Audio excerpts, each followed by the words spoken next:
क्या हमें फौतगियों और जनाजों पर इस तरह से जाना चाहिए? ये एक समाजी याद दहानी है। अगर आप भूख या किसी बीमारी के सबब जल्द कमजोर हो जाते हैं तो घर से खा पी कर आएं।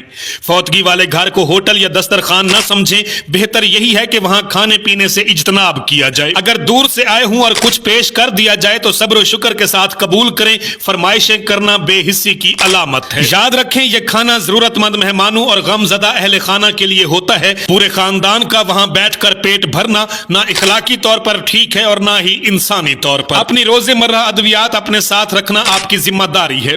ताजियत के मौका पर चाय, कॉफी या किसी खास चीज की फरमाइश करना बेवक्त की ख्वाहिश है। यह जगह दुख सुख बांटने की है, आराम और आसाइश ढूंढने की नहीं। जरा सोचिए, जिस घर में अभी मौत आई हो वहां के दिलों पर क्या गुजरती होगी। जज्बात के नाम पर तमाशा न बनाएं। चीखो पुकार, सीना को भी बनावटी बैन और खुद को सबसे बड़ा गमगीन साबित करने की कोशिश गम में शरीक होने का तरीका नहीं। खामोशी, वकार और आंखों की नमी ही काफी है। ऐसा रवैया इख्तियार न करें कि अहले खाना मैयत को छोड़कर आपको संभालने पर मजबूर हो जाएं। ये हमदर्दी नहीं बल्कि खुद नुमाई है। मुतवफ्फी के घर वालों को ये ना सिखाएं कि उन्हें कैसे गम मनाना चाहिए। कोई रोता है, कोई खामोश हो जाता है, कोई संभल कर बैठ जाता है। हर रद्द अमल फित्री है। अपनी नेक नियति के पर्दे में फैसले सुनाना दरअसल दूसरों के जख्मों पर नमक छिड़कने के मुतरादिफ है। आपकी दुनिया उजड़ गई, सब खत्म हो गया या टेंशन ने मार दिया जैसे जुमले कहकर दानिशवरी न झाड़े। ऐसे अल्फाज मरहम नहीं बनते, दिल मजीद जख्मी करते हैं। गमजदा दिलों को फलसफे नहीं बल्कि आपका खामोश साथ दरकार होता है। अहले खाना को मैयत के साथ वक्त गुजारने दें।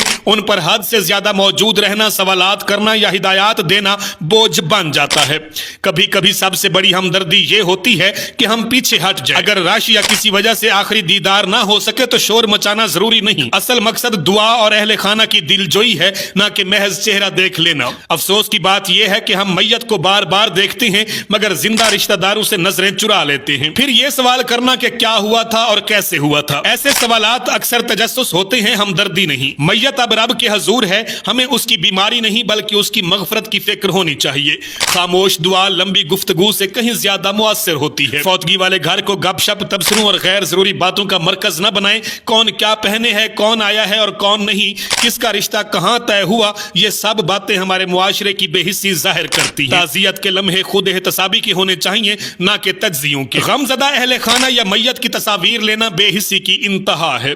यह जनाजा है, कोई तकरीब नहीं। 3 दिन बाद अगर इज्तिमाई दुआ में बुलाया जाए तो घर के चंद बड़े अफराद की शिरकत काफी है। बच्चों और हजूम की कोई जरूरत नहीं होती। आखिर में यह भी याद रखें कि गम से निकलने के लिए वक्त दरकार होता है। आज जो घर सोगवार है, कल हम में से किसी की बारी भी हो सकती है। मौत हमें झंझोड़ने आती है कि हम इंसान बने, एहसास सीखें और एक दूसरे के दुख का एहतराम करें। जिंदगी आर्जी है मगर रवैये हमेशा याद रह जाते हैं। नाज़रीन इकराम, ये वीडियो पैगाम आप तक पहुंचाना इसलिए भी जरूरी था कि आजकल फौतगियों वाले घर में इस तरह की ड्रामेबाजी आम देखने को मिलती है। मेरा पैगाम है मोहब्बत जहां तक पहुंचे। काशी बलोच को इजाजत दीजिए। अल्लाह हाफिज। पाकिस्तान हमेशा जिंदाबाद।